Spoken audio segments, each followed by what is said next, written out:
Welcome back to tech learn TV. मेरा नाम है कमल पठानी और आज की वीडियो होने जा रही है what is RAID, how RAID works and what are the types of RAIDs. तो रेट क्या है, कितने टाइप की रेट होती है और रेट कैसे काम करती है, तो वो आज आप इस वीडियो से सीखोगे। तो ये वो रेट नहीं है जो कि ईडी और सीबीआई मारती है, ये वो रेट है जो कि सर्वर्स में कॉन्फ़िगर्ड होती है, स्टोरेज डिवाइसेस में कॉन्फ़िगर्ड होती है, जैसे कि सैन और नैस। एंटरप्राइज एनवायरनमेंट में कैसे आप अपने स्टोरेज को cost effectiveness, performance effectiveness and capacity effectiveness से यूज़ कर सकते हो, वो रेट की इस वीडियो को देखने के बाद आपको समझ में आएगा आप कैसे स्टोरेज को अच्छे से यूज़ कर सकते हो। अगर आप स्टूडेंट हो या फिर हो वर्किंग प्रोफेशनल, आप दोनों के लिए ये वीडियो रेलेवेंट है। रेट का जो कॉन्सेप्ट है काफ़ी बार एग्जाम्स में आता है और काफ़ी बार ये अगर आप कोई टेक्निकल इंटरव्यू दे रहे हो तो उसमें काफ़ी आता है। अगर आप सिस्टम एडमिनिस्ट्रेटर हो तब आपको रेट के बारे में मालूम होना चाहिए, या फिर अगर आप एक बी टेक CSE स्टूडेंट हो, आपको स्टोरेज को कैसे मैनेज करना है, आपको रेट से वो क्लैरिटी आ जाती है। इस वीडियो को अगर आप शुरू से लेके एंड तक देखोगे आपको रेट के कॉन्सेप्ट में 100% क्लैरिटी आ जाएगी। मैंने वीडियो काफ़ी डिस्क्रिप्टिव बनाई है तो इसलिए शायद लंबी बन गई। अगर अभी वीडियो देखने का पूरा टाइम नहीं तो चैनल को सब्सक्राइब करके रख लेना ताकि दोबारा आपको नोटिफिकेशन आ सके। चलो अब रेट की थ्योरी पढ़ते हैं। So what is RAID? So RAID is known as redundant array of independent disks, या फिर आप इसको redundant array of inexpensive disk भी बोल सकते हो। दोनों डेफिनेशन सही हैं। अब इसकी डेफिनेशन पढ़ते हैं। Data storage technology that combines multiple physical disks into logical unit which is known as array. तो रेड एक ऐसी डेटा स्टोरेज टेक्नोलॉजी है जो कि कंबाइन करती है मल्टीपल फिजिकल डिस्क्स को, मल्टीपल ड्राइव्स को या फिर एसएसडीज को, जिसको कंबाइन करती है एक लॉजिकल यूनिट में, या फिर इसको कह दो कि ग्रुप में कंबाइन करती है। और उस ग्रुप को कहते हैं हम, या फिर उस लॉजिकल यूनिट को हम कहते हैं array. And RAID improves performance and reliability by distributing data across multiple drives by allowing for a single drive to fail without losing data or system downtime। तो जो RAID टेक्नोलॉजी है वो improve करती है परफॉर्मेंस और reliability. वो कैसे करती है कि मान लो कि अगर आपकी एक ड्राइव फेल होगी, जो सेम डेटा है वो दूसरी ड्राइव में कॉपीड होगा, तो आपका डेटा लॉस नहीं होगा। तो इससे रिडंडेंसी बढ़ जाती है, रिलायबिलिटी बढ़ जाती है, और परफॉर्मेंस कैसे बढ़ जाती है। मान लो कि अगर आप एक कोई डेटा को कॉपी कर रहे हो तो हर एक ड्राइव की अपनी एक रीड एंड राइट स्पीड होती है। जब सेम डेटा दो ड्राइव्स में कॉपी होगा स्प्लिट होके, तो परफॉर्मेंस काफी इंक्रीज हो जाती है। तो ये रेड होती है। तो इसकी रेड की डिफरेंट टाइप्स ऑफ रेड है। So what are the types of different RAIDs? So RAID zero होती है स्ट्रिपिंग, ये होती है परफॉर्मेंस फोकस्ड। रेट वन होती है मिररिंग, रिडंडेंसी फोकस्ड होती है। रेट वन एंड जीरो होती है combination of RAID one and RAID zero. और रेट फाइव होती है स्ट्रिपिंग विद पैरिटी।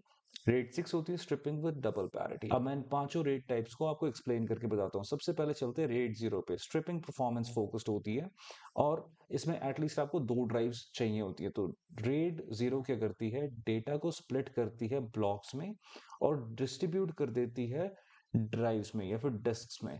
तो data is split into blocks and distributed across multiple disks. इसमें एटलीस्ट आपको दो ड्राइव्स चाहिए होती है, दो डिस्क चाहिए होती हैं।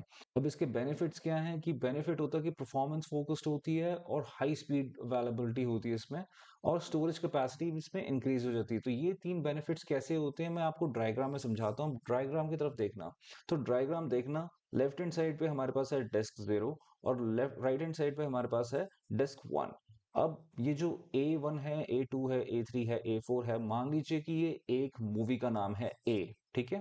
एक मूवी का नाम है A और ये मूवी की फाइल काफी बड़ी थी, लगा लो कि 10 GB की ये फाइल थी। अब इस 10 GB की फाइल को हम सेव कर रहे हैं रेट जीरो में कॉन्फ़िगर्ड ड्राइव्स में, रेट जीरो में कॉन्फ़िगर्ड एरे ड्राइव्स में, ठीक है। तो इसमें जब हम डेटा कॉपी करेंगे ना, तो डेटा हो जाता है स्प्लिट दो पार्ट्स में। तो एक पार्ट जाएगा ए का, वो जाएगा डिस्क जीरो में। दूसरा पार्ट जाएगा ए का, वो जाएगा डिस्क वन में। तो इसमें क्या होगा कि डेटा स्प्लिट हो जाता है। अब क्या है कि हर एक डिस्क की अपनी एक रीड एंड राइट स्पीड होती है। मान लो कि 10 GB की एक फाइल को अगर डिस्क जीरो पे हम अगर सेव कर रहे होते, तो इस डिस्क को सारा लोड आ जाता है 10 GB का। अब जब हम स्ट्रिपिंग करते हैं ना, रेट जीरो जब कॉन्फ़िगर करते हैं, तो डेटा स्प्लिट होता है। तो होगा क्या कि इस डिस्क को जो सिर्फ प्रोसेसिंग करनी होगी रीड एंड राइट की, वो करनी होगी सिर्फ 5 GB डेटा की। और 5 GB डेटा ये रीड एंड राइट प्रोसेस कर लेगा डिस्क टू। तो इससे क्या होगा कि जो कॉपी प्रोसेस और रीड एंड राइट प्रोसेस है वो काफी फास्ट हो जाएगा, क्योंकि कम टाइम लगेगा कॉपी करने में और रीड करने में, क्योंकि डेटा स्प्लिट है, दोनों अपनी अपनी प्रोसेसिंग यूज करेंगे, तब आपको ये बेनिफिट्स मिलते हैं। परफॉर्मेंस फोकस्ड होती है, हाई स्पीड होती है और स्टोरेज कैपेसिटी से बढ़ जाती है। वो कैसे बढ़ जाती है? मान लो कि आपने आपके पास डिस्क थी, ये 100 GB की डिस्क थी, ठीक है, और 100 GB की डिस्क आपने इधर भी ऐड कर दी, तो इन दोनों के कॉम्बिनेशन से, इन दोनों के कंबाइन करने से क्या हुआ कि ये 200 GB की एक कंबाइंड डिस्क बन जाएगी। तो रेड जीरो की ये बेनिफिट है, आपकी परफॉर्मेंस इंक्रीज कर देती है, आपकी स्टोरेज कैपेसिटी इंक्रीज कर देती है। अब इसके कौन क्या है, कौन है कि नो रिडंडेंसी, इसमें कोई बैकअप नहीं होता। है क्या कि मान लो अगर एक डिस्क इसमें फेल होगी तो आपकी दूसरी डिस्क में किसी काम की नहीं रहेगी, आपका डेटा किसी काम का नहीं रहेगा, क्योंकि आपका डेटा स्प्लिट था। जो एक मूवी फाइल थी 10 GB की, वो ऑलरेडी स्प्लिट थी दो पार्ट्स में। अब अगर आधा डेटा आपका खराब हो गया और ये वाला डेटा रिकवर ही नहीं होगा, अगर उसको ये पड़ा भी है इस ड्राइव के अंदर, तो किसी काम का नहीं है, वो रीडेबल ही नहीं होगा। तो इसका कौन क्या है कि ये रिडंडेंसी प्रोवाइड नहीं करती, वो रिलायबिलिटी के लिए यूज नहीं होती, वो सिर्फ हाई परफॉर्मेंस के लिए यूज होती है। तो best for non critical application where speed is paramount, जैसे कि वीडियो एडिटिंग होगी या फिर गेमिंग होगी, तो इतनी इंपॉर्टेंट नहीं है गेमिंग और वीडियो एडिटिंग। तो बेसिकली आपको उस टाइम पे परफॉर्मेंस चाहिए होती है, डेटा को फास्ट रीड एंड राइट कर सके, तो उन चीजों में आप ये रेड जीरो को यूज कर सकते हो। चलो मूविंग फॉरवर्ड देखते हैं रेड वन। तो RAID one is known as mirroring. ये यूज होती है, रिडंडेंसी फोकस्ड होती है ये। Data is duplicated across two or more disc exact copy. तो होता क्या है कि डेटा जो होता है, एक ही डेटा आपका दो ड्राइव्स में सेव हो जाता है। जैसे कि नाम सजेस्ट करता है रेड वन का मिररिंग, जैसा डेटा आपका डिस्क जीरो या फिर एक डिस्क में सेव होगा, वही डेटा एग्जैक्टली कॉपी सेव हो जाएगी आपकी सेकंड डिस्क में। इस डायग्राम के अकॉर्डिंग अगर आप देखो तो डिस्क जीरो में जो ए वन है वही ए वन कॉपीड है डिस्क वन में भी। ये क्या अनेबल करता है, ये अनेबल करता है डेटा रिडंडेंसी और हाई अवेलेबिलिटी। मान लीजिए कि एक डिस्क अगर खराब हो जाती है तो आपका डेटा लॉस नहीं होगा, क्योंकि दूसरे डिस्क में एग्जैक्ट सेम डेटा पड़ा है आपका। कोई भी आपको डाउन टाइम नहीं आएगा सिस्टम में, आपकी डेटा रिलायबिलिटी बनी रहेगी और हाई अवेलेबिलिटी आपके सिस्टम की बनी रहेगी। तो उसके कॉन्स क्या है, no performance boost. No performance boost because क्योंकि डेटा यहाँ पे स्प्लिट नहीं हो रहा, दो ड्राइव्स एक ही डेटा को कॉपी करने का रीड एंड राइट प्रोसेस नहीं कर रही, बल्कि सेम डेटा दो बार रीड एंड राइट हो रहा है अलग अलग ड्राइव्स में। And write process can be slower due to data duplication. Third one है storage efficiency. Storage capacity is limited to the size of the smallest drive. अब मान लीजिए ये दोनों ड्राइव्स का साइज, अगर एक ड्राइव का साइज होता 100 GB का, दूसरी ड्राइव का साइज होता 200 GB का, तो जो मिररिंग होगी वो 100 GB की ही होगी। जो जो स्मॉलेस्ट अमाउंट ऑफ ड्राइव है उसी को बेस बना के मिररिंग होगी। तो जो 100 GB आपका एक्स्ट्रा डेटा होगा डिस्क टू का, वो वेस्ट हो जाएगा। और द नेक्स्ट वन इज, तो ये बेस्ट यूज केस है system where the data safety is critical, like system drives और फाइल सर्वर्स, जहाँ पे डेटा ज्यादा क्रिटिकल है रादर देन की परफॉर्मेंस बूस्ट हो या ना हो। बट अगर एक ड्राइव फेल होती है तो दूसरी ड्राइव में डेटा पड़ा होना चाहिए, तो आपको रेड वन सेलेक्ट करनी है। मूविंग फॉरवर्ड अगली रेड टाइप है रेड वन जीरो। ये कॉम्बिनेशन होता है रेड वन और रेड जीरो का। इसमें क्या होता है कि डेटा पहले आपका स्ट्रिप हो जाता है रेड जीरो में, जैसे स्ट्रिपिंग होती है डेटा की, और वो सेव होता है रेड वन के पेयर्स में। जैसे यहाँ पे एग्जाम्पल के तौर पे आप देखना डायग्राम को, डिस्क जीरो और डिस्क वन एक रेड वन का पेयर है, और रेड वन का ही एक और पेयर है डिस्क टू और डिस्क थ्री। डेटा स्ट्रिप होके एक ड्राइव में नहीं जाता बल्कि एक रेड पेयर में चले जाता है। अब इस रेड पेयर में सेम डेटा दो बार कॉपी हो जाता है, जैसे मिररिंग में होता है रेड वन में जैसे होता है, जैसे ए वन है, ए वन की एक और कॉपी बनी हुई है डिस्क वन में डिस्क जीरो में, वैसे ए टू की जो कॉपी है वो बनी हुई है डिस्क टू और डिस्क थ्री में। तो RAID one and zero configure करने के लिए एटलीस्ट आपके पास चार ड्राइव्स होनी चाहिए, और इसका जो बेनिफिट होता है, नो डेटा लॉस ऑलमोस्ट। जो स्ट्रिपिंग हो रखी है उसकी भी कॉपी आपके पास बनी रहती है, और हाई परफॉर्मेंस आती है, क्योंकि जो रीड राइट ऑपरेशन है वो जो स्ट्रिपिंग है उसमें वो शेयर्ड होता है अमंग द ड्राइव्स। तो हाई परफॉर्मेंस भी आ जाती है, साथ में रिडंडेंसी भी आ जाती है, हाई अवेलेबिलिटी भी आ जाती है डेटा की। अगर फेल भी होती है एक ड्राइव तो दूसरी ड्राइव में डेटा पड़ा हुआ है। अब इसके कौन क्या है कि हाई कॉस्ट होती है इसमें, कि आपको बहुत ज्यादा ड्राइव्स चाहिए अगर ये रेड को कॉन्फ़िगर करनी है। Red one and red zero अगर आपको कॉन्फ़िगर करनी है तो आपको एटलीस्ट चार ड्राइव्स चाहिए। इसका कौन है 50% capacity usable due to mirroring. Mirroring से होता क्या है कि मान लीजिए कि आपकी ये चारों ड्राइव्स अगर 100 GB की होती, अगर आप रेड जीरो में होते तो आप इनको 400 GB की एक ड्राइव बन जाती रेड जीरो में। लेकिन मिररिंग के साथ क्या होता है कि ये सिर्फ 50% ही रहती है, सिर्फ 200 GB ही आपकी स्टोरेज कैपेसिटी रहेगी। और ये बेस्ट है हाई परफॉर्मेंस एनवायरनमेंट में, जहां पे आपको परफॉर्मेंस भी हाई चाहिए, क्योंकि अलग अलग ड्राइव्स में रीड एंड राइट ऑपरेशन होंगे। और रिडेंडेंसी वाला एनवायरनमेंट भी चाहिए, जहां पे आपके डेटा की भी प्रोटेक्शन रहे, डेटा भी हाई अवेलेबिलिटी वाला रहे, उस एनवायरनमेंट के लिए भी ये सही है। लेकिन ये एक स्मार्ट रेड टाइप नहीं है, क्योंकि इसमें आपकी बहुत ज़्यादा कॉस्ट इन्वॉल्व हो जाती है और आधी आपकी कैपेसिटी यूज़ होती है, तो ये प्रोडक्शन में ज़्यादा यूज़ होती नहीं है। अब रेड ज़ीरो होती है स्ट्रिपिंग, जिसमें कि आपका डेटा स्प्लिट हो जाता है दो अलग अलग ड्राइव्स में। इसमें परफॉर्मेंस तो काफ़ी अच्छी मिल जाती है, इशू होता है डेटा रिलायबिलिटी। अगर एक ड्राइव ख़राब हो गई तो दूसरी ड्राइव भी किसी काम की नहीं है, उसमें डेटा पड़ा किसी काम का नहीं है। इसका सोल्यूशन निकाला था मिररिंग में, रेड 1 में, जिसमें कि डेटा आपका दो ड्राइव्स में कॉपी हो जाता है। इसमें डेटा तो प्रोटेक्शन, डेटा हाई रिलायबिलिटी तो मिल जाती है, लेकिन इसका ड्रॉबैक ये था कि जो इसमें रीड एंड राइट ऑपरेशन है वो कुछ हद तक स्लो हो जाता है, बिकॉज कि एक ही डेटा दो बार कॉपी होता है। And on top of that कि जो आपकी स्टोरेज कैपेसिटी है वो आपकी 50% तक रह जाती है। मिररिंग का ये इशू रहता है। तो इन दोनों चीज़ों से ओवरकम करने के लिए इनका कॉम्बिनेशन लाया गया रेड 1 एंड 0। रेड 1 एंड 0 क्या था कि striping and mirroring together, but ये एक बहुत एक्सपेंसिव सोल्यूशन था, इसमें बहुत सारी ड्राइव्स लगती थी। दैट्स द रीज़न ये ज़्यादा प्रोडक्शन में यूज़ हुआ नहीं। तो इन सब इश्यूज से ओवरकम करने के लिए बनाई गई रेड 5 एंड रेड 6, जिसमें ध्यान दिया गया कि इन तीन चीज़ों का कि परफॉर्मेंस अच्छी हो और कॉस्ट भी इफेक्टिव हो। ऑन टॉप ऑफ दैट जो स्टोरेज है वो काफ़ी एफिशिएंटली यूज़ हो जाए। तो रेड 5 और जो रेड 6 है वो काम करती हैं कॉन्सेप्ट ऑफ पैरिटी। अब मैं आपको थोड़ा सा एक्सप्लेन करता हूँ पैरिटी क्या है, फिर मैं आपको एक्सप्लेन करता हूँ रेड 5 और रेड 6 क्या है।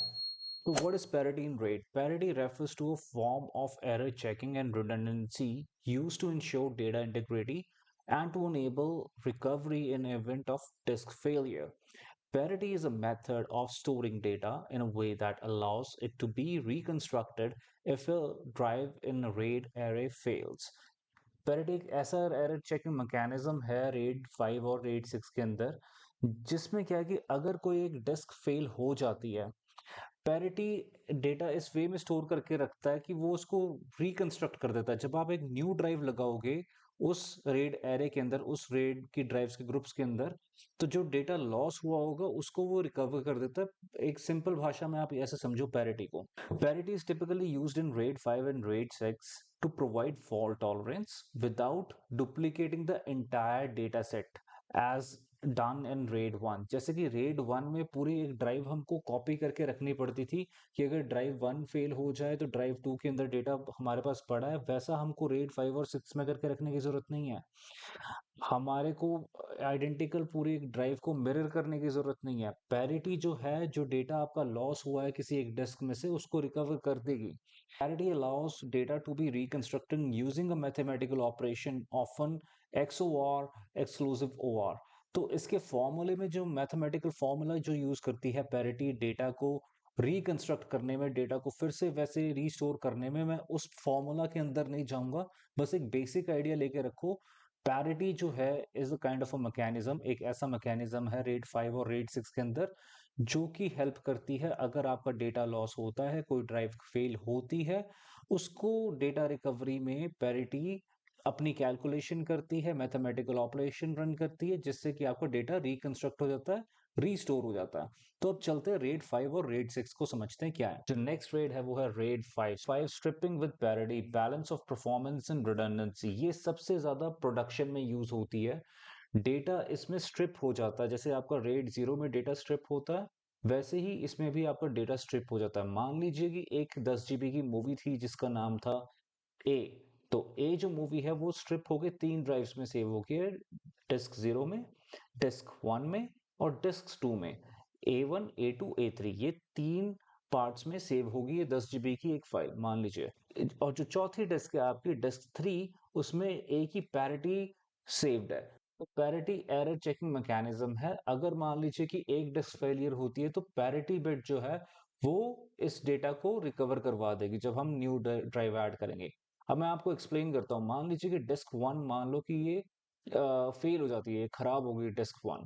अब क्या करेंगे कि जो ये डेटा है A2 का, जो डेटा है ये वाला पार्ट, ये एक ही पैरिटी बिट डिस्क 3 में से ये रिकवर कर देगा जब हम न्यू ड्राइव लगाएंगे। और जो B2 का जो डेटा था वो रिकवर हो जाएगा डिस्क 2 में, जो पैरिटी बिट है बी की सेव, उधर से ये रिकवर हो जाएगा। और जो D1 का जो डेटा लॉस हुआ है इसमें, वो पैरिटी बिट जो डिस्क 0 में सेव है वो रिकवर कर देगी ये डेटा। और अब आप कहोगे कि सी की पैरिटी बिट कौन रिकवर करेगा, तो उसकी रिकवर हमको करने की जरूरत नहीं है, क्योंकि सी का जो डेटा है वो सेम टू सेम पड़ा है तीनों डिस्क में, डिस्क 0 में, डिस्क 2 में और डिस्क 3 में। तो सी का डेटा लॉस नहीं हुआ था, फाइल सी का डेटा लॉस नहीं हुआ था। अब इस केस में क्या करना होगा, मान लो कि एडमिनिस्ट्रेटर को पता चल गया कि डिस्क 1 खराब हो गई है, तो ये वो डिस्क 1 को निकालेगा, रेड के एरे में से निकाल के इजेक्ट करके फिजिकली एक न्यू डिस्क लगा देगा। जैसे ही वो न्यू डिस्क लगाएगा, रेड की जो पैरिटी बिट है वो डेटा रिकवर करना शुरू कर देगी डिस्क 1 में जो डेटा था। तो ये मैकेनिज्म है रेड 5 का। तो रेड 5 के जो मिनिमम रिक्वायरमेंट है, एटलीस्ट आपके पास 3 ड्राइव्स होनी चाहिए। 2 ड्राइव में फिर आपका डेटा स्ट्रिप हो जाता है और तीसरी ड्राइव में आपका डेटा की पैरिटी पड़ी होती है। और प्रोज इसके क्या है कि high storage efficiency with 1 parity disk. अब इसकी हाई एफिशिएंसी स्टोरेज की कैसे है कि आप ज्यादा से ज्यादा स्टोरेज यूज कर पाते हो डिस्क की। मान लीजिए कि अगर ये रेड 1 होती, मिरर्ड होती, तो आपके ये चारों ड्राइव्स का जो है ना, जैसे 100 जीबी की मान लीजिए ड्राइव्स हैं, तो सिर्फ आपका 200 जीबी आप यूज कर पाते, 200 जीबी आप सिर्फ यूज कर पाते। अब रेड 5 के साथ क्या है कि आप 300 जीबी यूज कर पा रहे, 3 आपकी डेटा ड्राइव्स हैं, एक आपकी पैरिटी ड्राइव लगा लो। स्टोरेज जो है वो बहुत एफिशिएंटली यूज कर रहे हो और data can be recovered if one disk fail. अब मान लीजिए कि अगर आपकी एक डिस्क फेल होगी, कोई टेंशन वाली बात नहीं है कि आपका डेटा रिकवर हो जाएगा बिकॉज ऑफ पैरिटी बिट्स जो स्प्रेड अक्रॉस अलग अलग डिस्क में है। तो पैरिटी बिट जो है आपका डेटा रिकवर करवा देगी और परफॉर्मेंस, रीड परफॉर्मेंस काफी फास्ट रहती है क्योंकि डेटा स्ट्रिप हो रखा है अलग अलग ड्राइव्स में, तो परफॉर्मेंस उससे फास्ट रह रही है आपकी। ऑन है slow write performance due to parity calculation. अब मान लीजिए कि जब आप ये डिस्क निकालेंगे, एक फॉल्टी डिस्क निकालेंगे, दोबारा जब डिस्क लगाएंगे ना, तो पैरिटी जो अपनी कैलकुलेशन करती है अपने फॉर्मूला से, वो प्रोसेस काफी टाइम लेता है रिकवरी के लिए। तो इसलिए राइट परफॉर्मेंस स्लो हो सकता है रेड को अपना मैकेनिज्म रेड 5 में डेटा रिकवरी के लिए या फिर राइट परफॉर्मेंस करने के लिए। ये बेस्ट है medium to large scale environment के लिए, जहां पे आपका डेटा रिडंडेंसी बहुत इंपॉर्टेंट है, जहां पे आपको डेटा प्रोटेक्शन बहुत इंपॉर्टेंट है, डेटा रिकवरी के लिए बहुत अच्छा काम करती है रेड 5। साथ में ये परफॉर्मेंस भी काफी अच्छी दे देती है, रीड परफॉर्मेंस काफी अच्छी दे देती है। कुछ हद तक आपका परफॉर्मेंस में इम्पैक्ट आएगा राइट परफॉर्मेंस में, बट विच इज डूएबल। तो सबसे ज्यादा प्रोडक्शन में रेड 5 ही यूज होती है। अब चलते हैं नेक्स्ट रेड पे, RAID 6 striping with double parity, जिसमें आपको मिलती है एक्स्ट्रा रिडंडेंसी। तो रेड 6 क्या है, like red 5 but with 2 sets of parity data allowing for recovery from 2 disk failures। अब इसमें क्या है कि मान लीजिए कि जैसे डिस्क 5 में एक डिस्क फेलियर हो गया तो आपकी रिकवरी हो जाती थी। इसमें क्या है कि अगर आप इस रेड के अंदर 2 डिस्क फेलियर हो जाते हैं तब भी आपकी डेटा रिकवरी हो जाती है। रेड 6 में भी आपका डेटा स्ट्रिप हो जाता है A1 A2 A3 की तरह, जैसे रेड 5 में होता था, लेकिन जो पैरिटी बिट है वो 2 होती हैं, 2 डिस्क के अंदर सेव होती हैं, ताकि अगर आपकी 2 ड्राइव फेलियर भी हो गया, 2 डिस्क फेलियर हो गया, ये रिकवर कर देगी। तो इसका जो प्रोज है वो है higher redundancy than RAID 5, can tolerate up to 2 disk failure, जो कि हम ऑलरेडी डिस्कस कर चुके हैं। गुड रीड परफॉर्मेंस अच्छी है क्योंकि स्ट्रिपिंग हो रही है इसमें। और इसके कौन क्या है, slow write performance than RAID 5 due to additional parity calculation, क्योंकि जो कैलकुलेशन एक रेड के अंदर हो रही थी एक सिंगल पैरिटी से, वो अब डुअल पैरिटी, 2 पैरिटीज कर रही हैं, तो इसमें राइट परफॉर्मेंस इंपैक्ट होती है। और दूसरा है higher overhead requires at least 4 disk, जहां पे रेड 5 में आप 3 डिस्क में भी रेड 5 आप कॉन्फ़िगर कर सकते हो। तो ये इतना कॉस्ट इफेक्टिव नहीं है, ये बेस्ट है हाई फॉल्ट टॉलरेंस के लिए। वैसे रेड 5 भी हाई फॉल्ट टॉलरेंस की ही है, उसमें आपकी एक ड्राइव फेलियर होती है, इसमें कि डबल फॉल्ट टॉलरेंस लगा सकते हो कि 2 डिस्क आपकी फेलियर होगी तो ये रिकवर कर देगी। बट प्रोडक्शन में ज्यादातर रेड 5 ही यूज होती है, रेड 6 तभी यूज नहीं करते क्योंकि ये कॉस्ट इफेक्टिव इतनी नहीं है। आपको ये वीडियो कैसी लगी जेन्युइनली आप कमेंट्स में लिख के बताना। आज आपने कोई अगर नई चीज़ सीखी हो तो उसको भी कमेंट्स में लिख देना। और आपको ये वीडियो अगर अच्छी लगी हो तो प्लीज़ इस वीडियो को लाइक कर देना, चैनल को मेरे सब्सक्राइब कर देना ताकि आप ऐसा ही कंटेंट और देखते रहें। And thank you for watching this video. I will see you in the next one.